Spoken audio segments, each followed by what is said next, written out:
ถานีตั้งไม่ไกลไม่ไกลตั้งอยู่ทั่วเมืองไทยชวนคนไปทำดีเชิญฟังกันทั้งวันดีเจสร้างสรรค์พากันสุขีใครอยากฟังธรรมเชิญทางนี้ใครอยากฟังธรรมเชิญทางนี้หรืออยากฟังเพลงดีๆเปิดคลื่นนี้นะคุณขอความนอบน้อม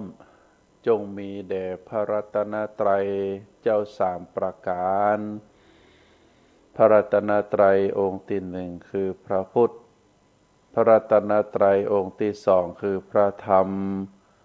พระรัตนตรัยองค์ที่สามคือพระอริยสงฆ์ข้าพระพุทธเจ้าขอเคารพนอบน้อมแตบไตรไวสาพระรัตนตรัยเจ้าถึงสามประการด้วยความเคารพสักการะเป็นอย่างยิ่งขอถวายความเคารพพระมหาเถรานุเถระเจ้าคณะพระสังฆาธิการครูบาอาจารย์ตลอดถึงพระภิกษุหนุ่มสามเณรน้อยจุตนจุองค์ก็ขอเจริญพรศรัทธานาบุญญาติโยมนักศีลนักบุญทั้งหลายเน้อวันนี้ก็เป็นแห่งโอกาสวาระหนึ่งติอาตมาภาพพระครูปริยัติกิจจาภิวัตรแห่งสำนักวัดพระสิงห์ได้มีโอกาสมาปะกับท่านสาธุชนทางคลื่นสถานีวิทยุคลื่นพระพุทธศาสนาคลื่นสีขาวแห่งนี้ก็เป็นรายการที่จะได้นำเอาเนื้อหาสาระธรรมคติธรรมชาดกในต่างพระพุทธศาสนานำมามอบเป็นธรรมบรรณาการอาหารใจคือกับท่านสาธุชนนักศีลนักบุญทั้งหลายตามเวลาพอสมควรถ้าหากว่าท่านสาธุชนนักศีลนักบุญที่ฟังรายการนี้ได้ติดตามต่างสื่อออนไลน์ต่างข่าวต่างๆตลอดถึงได้ติดตามต่างหนังสือพิมพ์ก็ดีต่างข่าวที่นักอ่านข่าวต่างหลายหรือนักจัดรายการต่างหลายได้นำเอาข่าวมาเสนอนะคือกับเท่าท่านต่างหลายได้ฟังแล้ว เฮาก็จะพบข่าวในต่างด้านลบเป็นจำนวนนักคำว่าข่าวต่างด้านลบก็หมายถึงการที่มีเปื้อนมนุษย์เฮาอาจจะเป็นเปื้อนมนุษย์อาจจะเป็นญาติพี่น้องอาจจะเป็นผู้คนที่เฮารู้จักได้ถูกนำเสนอข่าวประเภทหนึ่งก็คือการถูกจับประเภทค้าขายก็คือยาบ้าประเภทเสพยาบ้าก็คือพวกสติหลอนฆ่าพ่อฆ่าแม่ฆ่าญาติพี่น้องทำผิดกฎหมายบ้านเมือง ก็เพราะว่าเมายาบ้าประเภทหนึ่งก็มีการก่อทะเลาะวิวาทมีการฆ่ากันแกล้งทำร้ายกันก็เพราะว่าเสพสุรายาเมา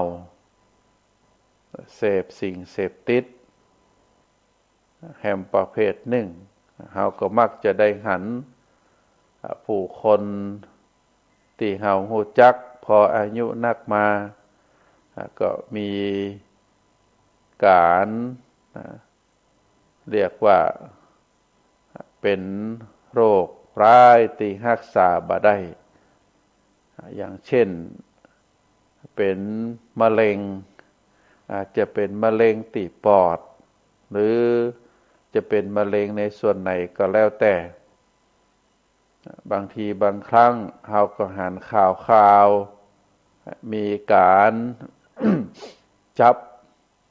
ผู้ที่ชอบเล่นการพนันตามบ่อนต่างๆมีการวิ่งมีการหนีมีการตุบประตูทางลับซึ่งนักการพนันเหล่านั้นก็ได้ไปอยู่ในห้องในฮับ ไปอยู่ในสถานที่ต่างๆ ที่ไปเล่น การพนันกัน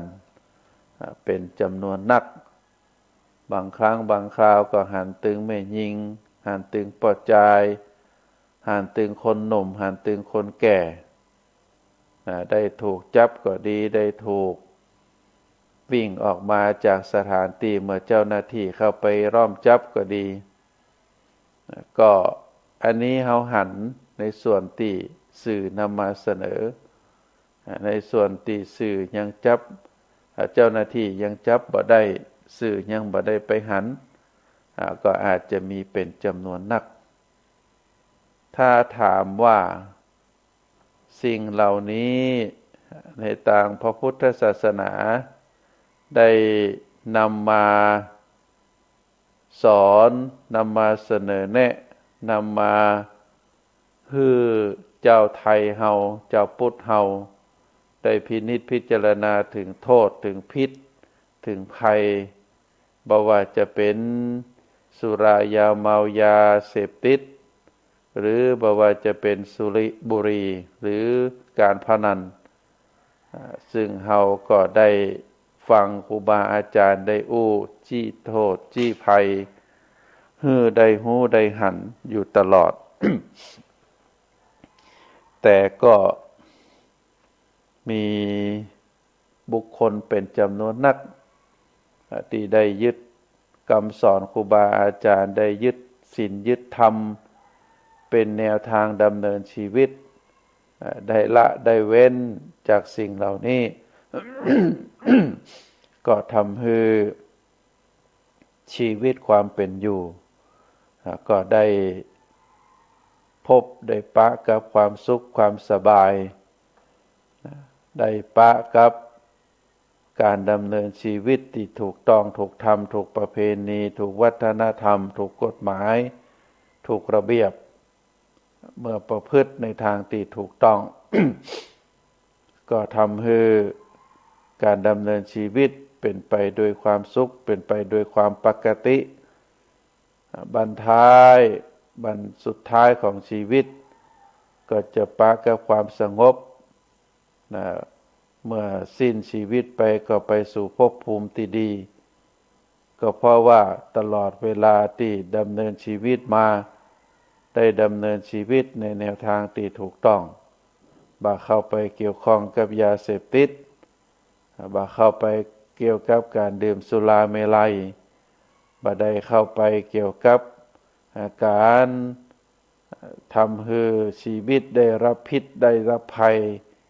และเกี่ยวข้องกับหายนะอันตรายจากการพนัน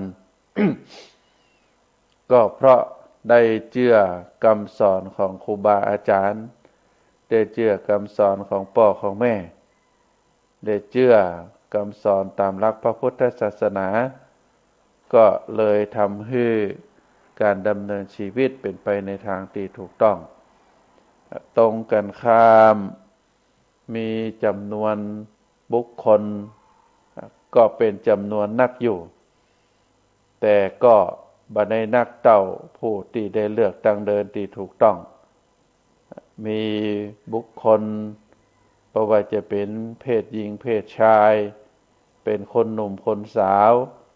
ที่ได้นำเอาชีวิตเข้ามาเกี่ยวข้องการดื่มสุราเมรัยตามห้างตามร้านตามผับตามบาร์ต่างๆประเภทนี้ก็จะเป็นประเภท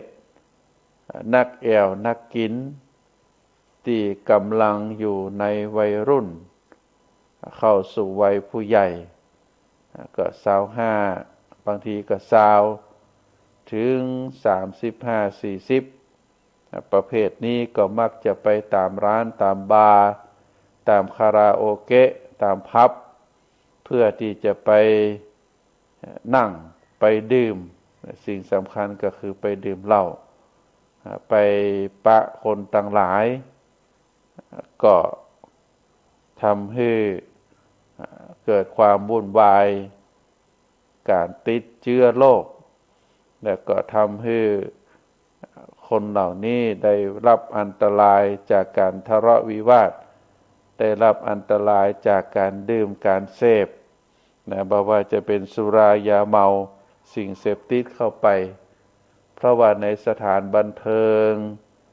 ในสถานที่เป็นผับเป็นบาร์เหล่านี้ใครเข้าไปอยู่เป็นประจำแล้วก็จะมีความเสี่ยงความเสี่ยงที่จะติด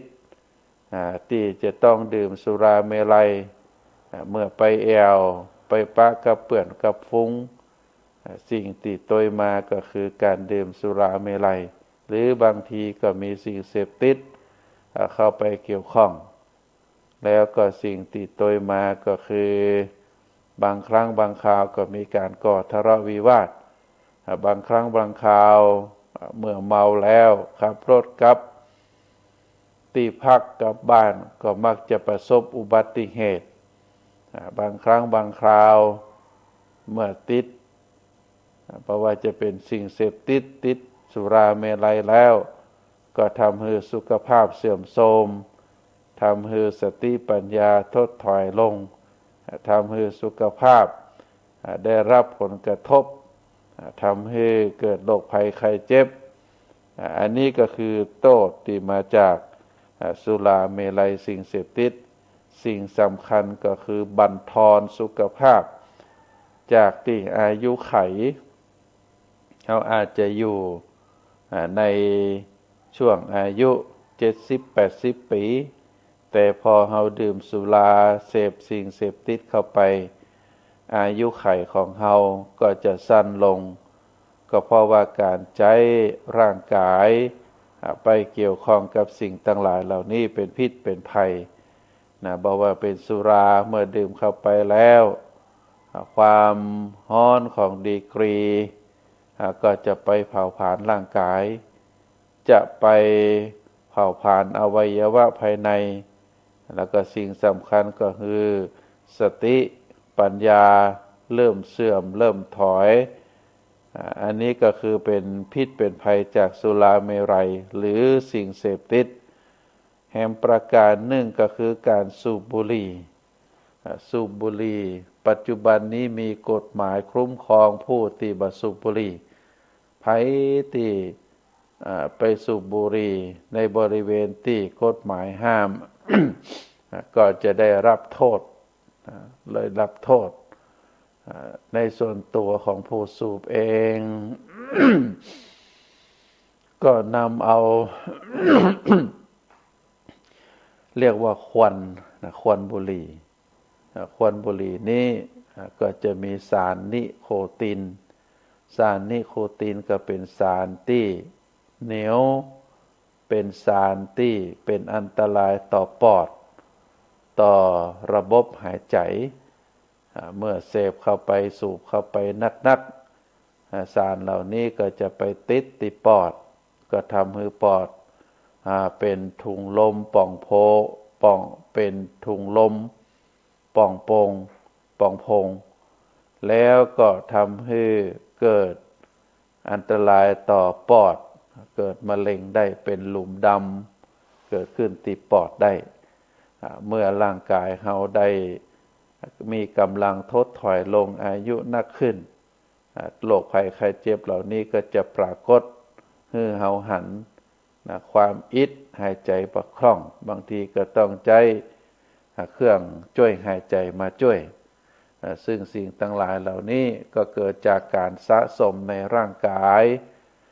สะสมตึงวันยิ่งค่านิยมเรียกว่าเป็นค่านิยมละอ่อนตึงไม่ยิงปอดใจวัยรุ่นก็ถือว่าการ สูบบุหรี่เป็นสิ่งที่น่า เรียกว่าเป็นสิ่งที่น่าดูน่ามองน่าชมเป็นการเท่เป็นการที่บางทีบางครั้งก็อาจจะเข้าใจว่าเป็นความคลายเครียดซึ่งความจริงแล้วก็เป็นสิ่งที่บ่ถูกต้องเขาจะหันวงจรชีวิตของผู้ที่เกี่ยวข้องกับบุหรี่ก็มักจะเข้าสู่วัยรุ่นตั้งแต่อายุอย่างน้อย11-12 ปีวัยรุ่นเหล่านี้ก็เริ่มสูบบุหรี่กันอยู่ม.1 ม.2 ม.3 ถามว่าจะได้แอบสูบบุหรี่ก็เพราะว่าหันตัวอย่างจากพี่จากน้องจากเพื่อนจากพ่อแม่ที่เป็นนักสูบบุหรี่ความอยากจะทดลองความมองดูแล้วมันน่าจะล้ำน่าจะอร่อยก็ไปแอบสูบกันพอสูบบ่อยๆก็เอาจิตใจไปผูกกับบุหรี่ทำให้ติดอย่างเป็นต้นอันนี้ก็ถือว่าเป็นภัยอันตรายต่อร่างกายผู้ที่สูบบุหรี่นอกจากจะทำให้เป็นโรคถุงลมป่องโพรงแล้วก็ทำให้ปอดได้รับการอันตรายบางทีอาจจะเกิดเป็นมะเร็งที่ปอดหรือบางครั้งบางคราวสูบไปนักสูบทุกวันก็ทำให้คนรอบข้างได้รับผลกระทบตัวและสิ่งสำคัญคือเจ้าตัวจากที่เป็นคนหน้าตาสดใสหน้าตาที่มีผิวพรรณพุดผ่องก็กลับกลายเป็นคนที่มีผิวพรรณดำคล้ำปากที่เคยแดงละเลือกก็จะกลายเป็นสีดำคล้ำเพราะพิษภัยของการสูบบุหรี่ก็ทำให้ผิดกฎหมายบ้านเมืองตัวอันนี้ก็ฝากให้เยาวชนพี่น้องศรัทธาทั้งหลาย ก็ต้องก้อยแนะก้อยนำคือผลที่เปิดติดบุหรี่ก็ก้อยทดก้อยถอยก็มีหลายคนที่เข้าไปเกี่ยวข้องแล้วก็คิดว่ามันเป็นสิ่งที่บดีก็ละก็ถอยก็เลิกทีละน้อยทีละน้อยตอนสุดท้ายก็เป็นอิสระในการที่บัตรเข้าไปเกี่ยวข้องกับบุหรี่สิ่งเสพติดแล้วก็แหมอันหนึ่งเฮาเป็นข่าวมาศาสนสถานอันเป็นของวัดของวาหรือเป็นของโรงเรียนก็ห้ามมีการสูบบุหรี่ถ้าวัดนั้นโรงเรียนนั้นบาดติดป้ายถึงคือคนต่างหลายได้ฮู้ได้หันบางทีวัดนั้นโรงเรียนนั้นก็อาจจะผิดได้ที่บ่ได้นำป้ายมาติดคือคนหันชัดเจนว่าห้ามสูบบุหรี่ห้ามดื่มสุราอย่างเป็นต้นเพราะฉะนั้นก็เป็นหน้าที่ที่เฮาต่างหลายก็อันดับแรกคือตัวเฮาก่อนตัวเฮาในฐานะที่เป็นเจ้าของชีวิตตัวเฮาในฐานะที่เป็นผู้ควบคุมกับความเป็นอยู่ของตัวเฮาก็ต้องนำพาตัวเฮาเองคือห่างจากการที่จะตกเป็นทาสของสุรายาเมาเป็นทาสของยาบ้าสิ่งเสพติดเป็นทาสของการสูบบุหรี่และสิ่งสำคัญก็คือบ่เข้าไปเกี่ยวข้องกับการพนันทุกประเภทการพนันนั้นปัจจุบันนี้มันนักเหลือเกินศรัทธาญาติโยมอันดับแรกที่เฮาชอบการพนันกันในเดือนละ2 ครั้งก็คือการเข้าไปเกี่ยวข้องกับหวยเบอร์เดี๋ยวนี้ก็ปรากฏว่าสื่อต่างๆก็มีเจ้าพ่อเจ้าแม่มีคนที่มีญาณวิเศษก็ว่าได้หรือมีสิ่งพิเศษบอกคือก็ได้สามารถบอกเลขบอกหวยคนต่างหลายก็อยากจะรวยก็ทุ่มกันซื้อหวยนี่ก็ถือว่าเป็นการพนันศรัทธาญาติโยมการเล่นไพ่การเล่นไฮโลการจนไก่ก็ถือว่าเป็นการพนัน การที่มีการแข่งขันฟุตบอลแล้วก็มีการใส่กันเล่นการพนันกันต่อรองกันก็เป็นเรียกว่าเป็นการพนันเหมือนเดียวกันเพราะฉะนั้นถ้าหากว่าเฮาตั้งหลายเฮาฮู้สิ่งที่ว่ามานี้เป็นสิ่งที่น่ากลัวเพราะว่าจะเป็นสุรายาเมายาบ้ายาเสพติดบุหรี่การพนันเป็นภัยที่น่ากลัวภัยตั้งปวงเฮาในฐานะที่เจ้าของชีวิตเฮาจะต้องปาชีวิตของเฮาให้พ้นจากสิ่งทั้งหลายเหล่านี้โดยบักเข้าไปเกี่ยวข้องโดยที่บักเข้าไปเล่นเข้าไปดื่มเข้าไปสังสรรค์ในสถานที่บ่เหมาะสมฮู้อยู่ว่าเขาเหล่านั้นได้เกี่ยวข้องกับสุรายาเมาสิ่งเสพติดการพนัน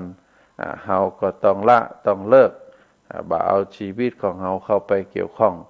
เพราะว่าสิ่งทั้งหลายเหล่านี้มันเป็นสิ่งเสพติดเมื่อใครเข้าไป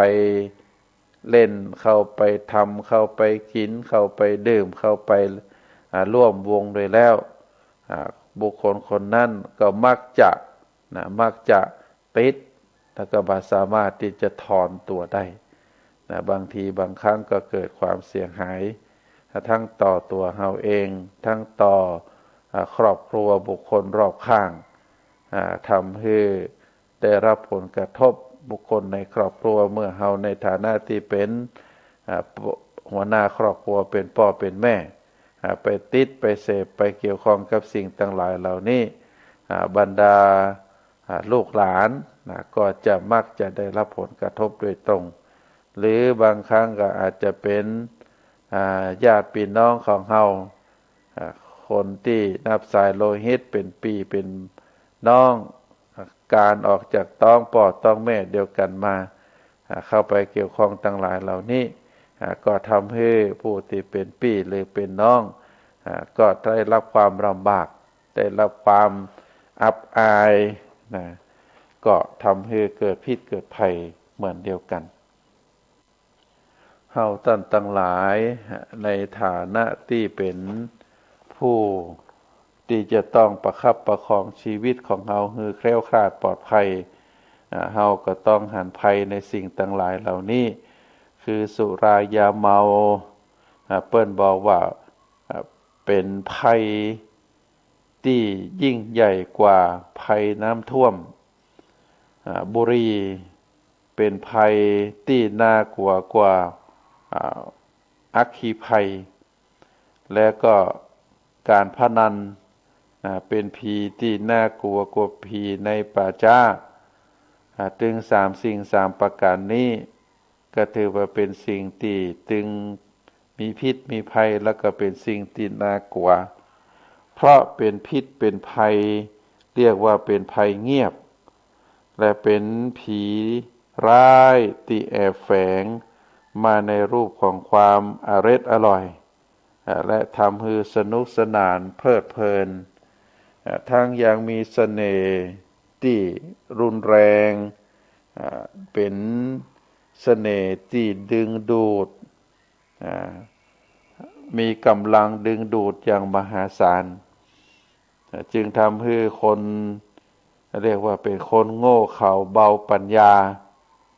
ทั้งหลายตึงหนุ่มตึงแก่ตึงวัยรุ่นได้ตกไปเป็นเหยื่อคนแล้วคนเล่าแต่ในทางที่สุดต่างก็หมดสิ้นตึงทรัพย์สินเงินทองที่เป็นมรดกจากพ่อจากแม่หมดสิ้นทางด้านสุขภาพร่างกายแล้วก็หมดอนาคตไปตามกันก็เพราะว่าภัยเงียบก็คือการดื่มสุราเมลัยยาบ้าสิ่งเสพติดการได้สูบบุหรี่การเล่นผีการพนันภัยเงียบเหล่านี้ก็จะได้ดูดไปเรื่อยๆดูดถึงทรัพย์สินเงินทองดูดถึงสุขภาพร่างกายและก็ดูดถึงอนาคตที่ดี อ่าถึงกระนั้นคนผู้นั้นก็ยังบะเค็ดบะลาบก็ตกไปเป็นทาสของสิ่งต่างหลายที่ว่ามาอย่างต่อเนื่องอย่างเรียกว่ารุ่นแล้วรุ่นเล่าได้ตกไปเป็นทาสของสิ่งต่างหลายเหล่านี้เราคิดว่าสิ้นยุคคนเหล่านี้ที่ตกเป็นทาสนี่น่าจะหมดไปแล้วแต่ว่าเยาวชนคนรุ่นใหม่ก็เข้าไปสู่วงจรอันนั้นก็เพราะว่าบ่มีสติบ่มีปัญญาในการนั้นที่จะกำจัดตัวเองหรือในการที่จะบริหารตัวเองคือพ้นจากสิ่งต่างหลายเหล่านี้ก็เป็นหน้าที่น่าเสียใจว่าเยาวชนเหล่านั้นได้เข้าไปเกี่ยวข้องท่านสาธุชนทั้งหลายสิ่งทั้งหลายที่ว่ามานี้ไผที่หูเต้าตันบ่ยอมตกเป็นเหยื่อของมันได้หรือเคยตกเป็นเหยื่อของมันแล้วเกิดได้สติขึ้นมาเกิดปัญญาขึ้นมาแล้วถอนตัวออกจากสุรายาเมายาบ้าสิ่งเสพติดบุหรี่การพนันได้ถอยตัวออกมาถอนตัวออกห่างจากมันได้ก็ต้องยอมรับว่าเขาคนนั้นเป็นคนเก่งเป็นคนที่มีจิตใจเข้มแข็งเป็นคนมีจิตใจบ่อ่อนแอแล้วก็มีพลังเรียกว่ามีภูมิต้านทานภูมิคุ้มกันอย่างสูงต้องถือว่าเป็นคนที่โชคดีที่สุดคนหนึ่งที่น่าภาคภูมิใจในตัวเองเป็นอย่างยิ่งที่ได้นำตัวเองคือพ้นจากวงจรการเข้าไปติดเข้าไปเพลิดเพลินในสุรายาเมาสิ่งเสพติดยาบ้าแล้วก็การเข้าไปเป็นทาสของบุหรี่เป็นทาสของการพนันเพราะสิ่งต่างหลายเหล่านี้มันก่อให้เกิดประโยชนะก็เพียงแต่ก่อให้เกิดเป็นพิษเป็นภัยต่ออันมีเรื่องเล่าในอดีตท่านสาธุชนมีพระรูปหนึ่งตุเจ้าได้บวชจำพรรษาในวัดหมู่บ้านแห่งหนึ่งพอได้ออกพรรษารับกฐินแล้วก็ได้ลาสิกขาไปในพิธีลาสิกขานั้นหลวงพ่อเจ้าอาวาสในฐานะที่เป็นประธานสงฆ์ทำการสิกฮือ ก็ได้ฮือโอวาทได้ฮือปอนว่าก็ขอฮือซึกไปแล้วเนี่ยได้มีหน้าที่การงานทำมาค้าขายหรือประกอบธุรกิจการงานอันใดก็ขอให้ทำให้เจริญรุ่งเรือง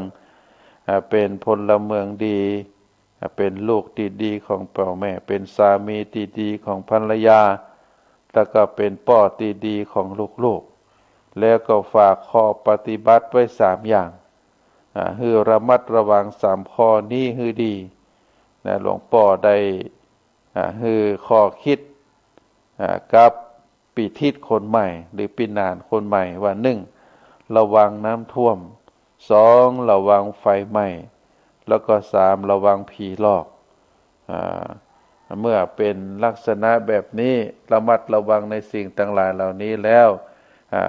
เธอก็จะตั้งตัวได้ในบัจจะทิศคนนั้นหรือปีนานคนนั้นก็ได้ทวนคำสอนของของหลวงพ่อจำได้เป็นอย่างดีระวังน้ำท่วมระวังไฟไหม้แล้วก็ระวังผีหลอกก็ได้ไปกราบพ่อกราบแม่แล้วก็จากนั้นบ่เมินก็ข่าวของปีหนานใหม่คนนั้นก็ได้หายไป10 ปีต่อมาหลวงพ่อได้นั่งอยู่บนกุฏิก็ได้ปรากฏมีพ่อชายคนหนึ่งรูปร่างผอมแกร่งผิวสีคล้ำเหมือนคนกลำแดดแต่งตัวเสื้อผ้าเก่าๆแล้วก็มีแม่หญิงคนหนึ่งจุ๋งละอ่อนหน่อยอายุประมาณ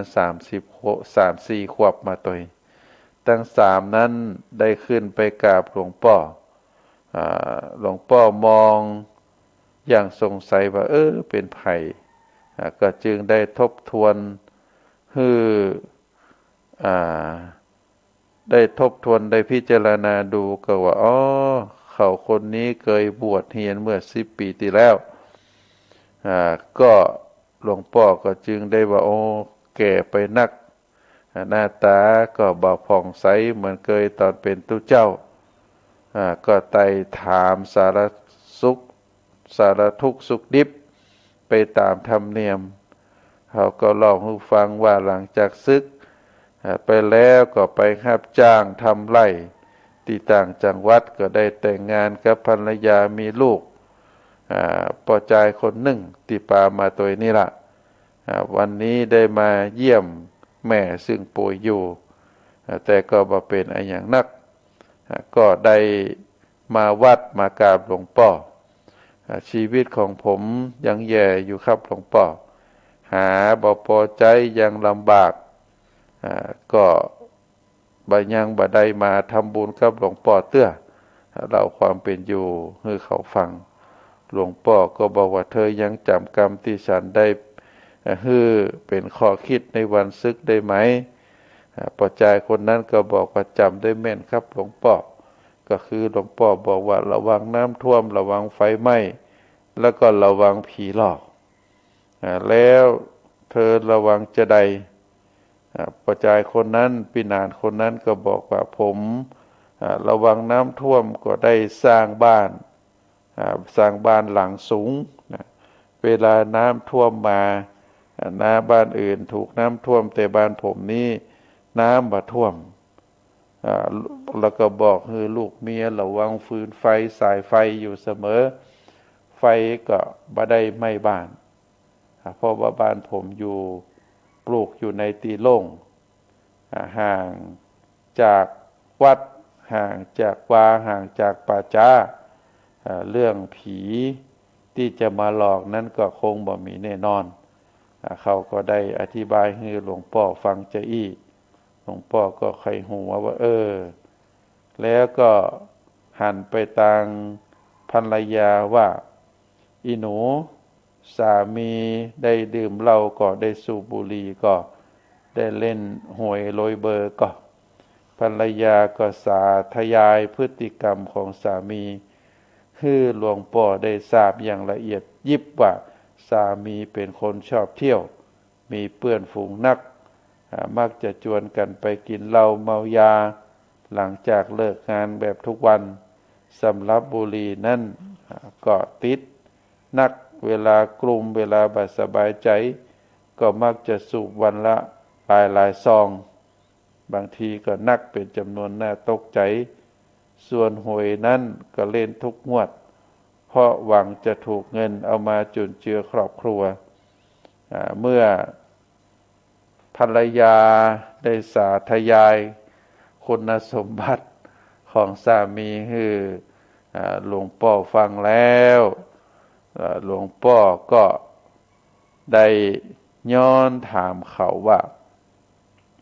ที่ฉันบอกให้เธอระวังอย่าให้น้ำท่วมก็คือน้ำในตีนนี้ก็คือสุรายาเมานั่นแหละอย่าไปคือมันท่วมปากไฟที่ต้องระวังก็คือไฟบุหรี่จะไปสูบแล้วก็ผีที่ให้ระวังก็คือผีการพนันไม่ใช่ผีในป่าช้าอันนี้เธอเข้าใจผิดนะก็ได้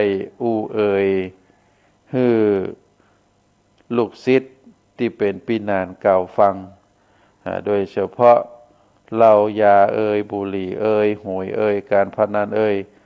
ล้วนแต่เป็นตัวดูดทรัพย์เป็นตัวผลาญทรัพย์ดังนั้นเองบัดระวังก็จึงดูเหมือนยังลำบากอยู่10 ปีมาก็ปัจจัยน้อยปัจจัยสั้นเป็นเวลาปัจจัยน้อยถ้าเธอระวังสักน้อยหนึ่งเงินทองของเธอที่ได้ทำงานเก็บหอมรอมริบมาก็คงจะมีมากลูกเมียก็คงบ่ได้ลำบากอย่างนี้ที่เป็นลักษณะแบบนี้ ก็เพราะว่าเธอไปเข้าใจผิดที่หลวงพ่อสอนเมื่อหลวงพ่อได้กล่าวจบแล้วเขาก็เข้าใจคำสอนของหลวงพ่อว่าตัวเองนั้นเข้าใจผิดไปได้เวลาแล้วก็กราบหลวงพ่อได้ปิกไปบ้าน10 ปีต่อมาหลวงพ่อก็แก่นักก็ได้ต้อนรับพ่อใจายกลางคนซึ่งมาพร้อมกับภรรยาและลูก2 คนเข้ามาพร้อมกับรถปิกอัพป้ายแดงภรรยาถือปิ่นโต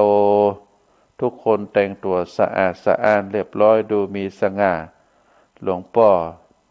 ได้พอแล้วก็จำได้ว่าเป็นพี่นานคนเก่าจึงได้อู้เอ่ยว่าได้ถูกหวย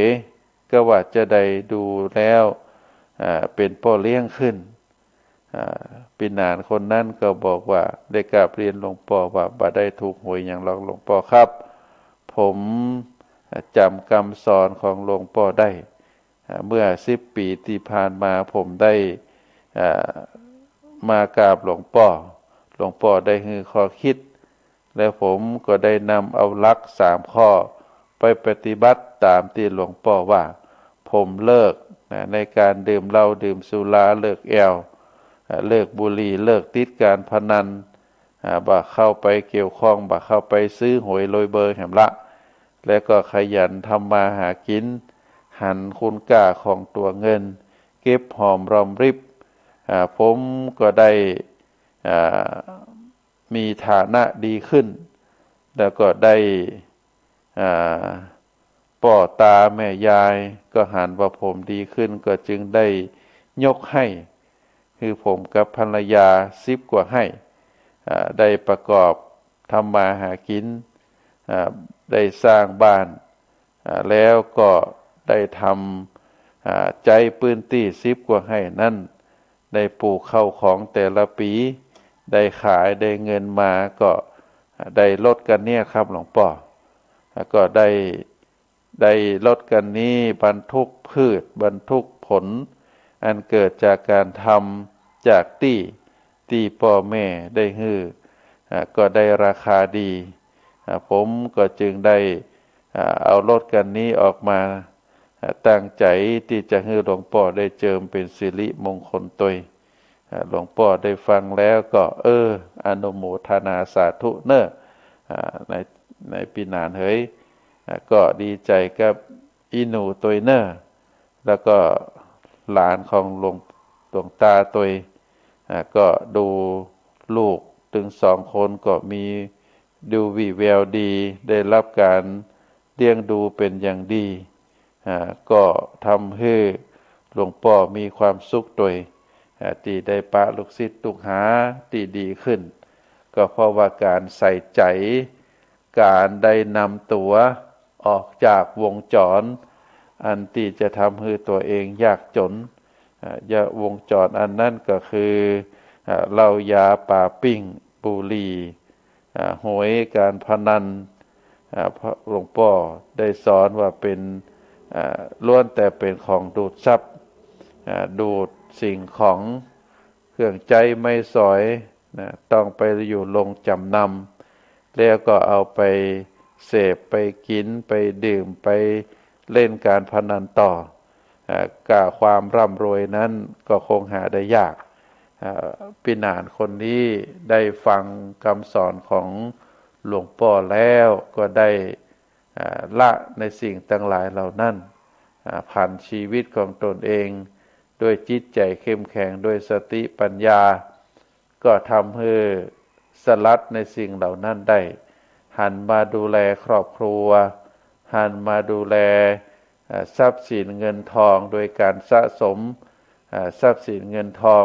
ที่ตัวเองหามาได้โดยสัมมาชีพโดยเฉพาะการได้มีที่มีตาง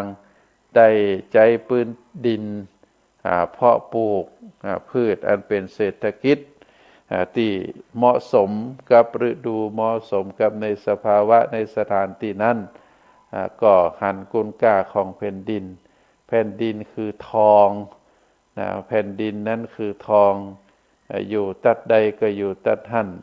และก็ความดีทั้งหลายที่อยู่ในผืนแผ่นดินนั้นไผที่จะไปเพาะปลูกพืชเพาะปลูกสิ่งของได้น้ำได้ปุ๋ยได้การเวลาที่เหมาะสมการทำอะไรอย่างก็แล้วแต่ที่เอาลงไปสู่แผ่นดินเพาะปลูกนั้นก็ได้ผลดีอย่างน่าภาคภูมิใจอันเกิดจากสติปัญญาแล้วก็ได้ดูแลในผลหมากหลากไม้หรือสิ่งของที่นำไปปลูกนั้นอย่างตั้งใจด้วยความขยันหมั่นเพียรตื่นแต่เจ้าไปให้ไปนาไปสถานที่นั้นดูแลรักษาจนเกิดผลแล้วก็ได้นำผลเหล่านั้นมาขายก็ทำให้ได้เงินได้ทองมาจุนเจือครอบครัวสะสมให้อย่างเป็นจำนวนมีเป็นจำนวนนักขึ้นก็ทำให้ได้มั่งมีได้เฮาจะหันว่าคนจีนในสมัยโบราณเปิ้นหอบเสื้อหมอนผืนใบได้มาอยู่เพราะว่าออกจากผืนแผ่นดินใหญ่แล้วมาอาศัยอยู่ในประเทศไทยเฮาคนจีนทั้งหลายเหล่านั้นเป็นชาติพันธุ์ที่มีความขยันเป็นคนที่ขยันหันกุลค่าของเงินเก็บหอมรอมริบ